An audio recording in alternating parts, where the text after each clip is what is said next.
I marrëdhënie me televizionin ke filluar vonë. Unë strategjin ja kam treguar në vitin 2016 kryeministrit të Shqipërisë dhe qeverisë shqiptare.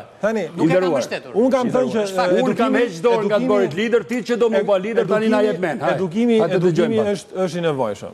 Tani masat duhet marrë. Mjetet, pajisjet, duhet po flas për edukimin, për këtë problematikë që jemi mbledh, për emergjenca.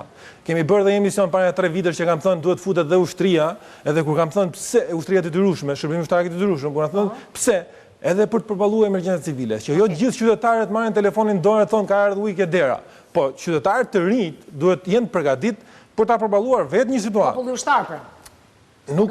Nuk është çështja populli ushtar. Problemi është që qytetarët duhet përgatiten edhe për emergjencat, edhe për fatkeqësitë, duhet përgatiten edhe të japin ndihmë. Ai një i ri i cili kërkon ndihmë, ndërkohë që duhet jetë vetë ai i cili të japi ndihmën e parë dhe të ndihmojë qytetarët, ndihmojë të vjetrit, moshuarit e tjerë.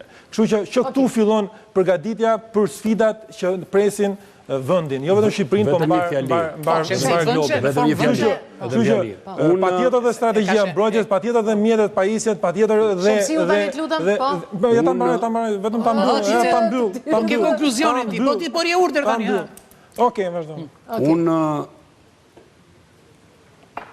në bashkëpunim me Protezione Civile Italiane dhe me një nga kontribusit më të mëdhej nga shqiptarët atje në Itali për 22 vite, me Nebi Muqën, kemi ngritur në vitin 2015 të parën organizat vullnetare. Nga korpusi, që ka qenë ai... Po pra.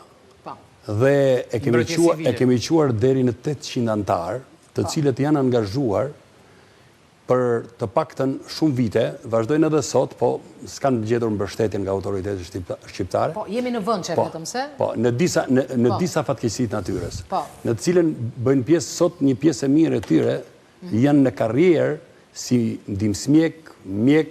Na thuaj një postulat.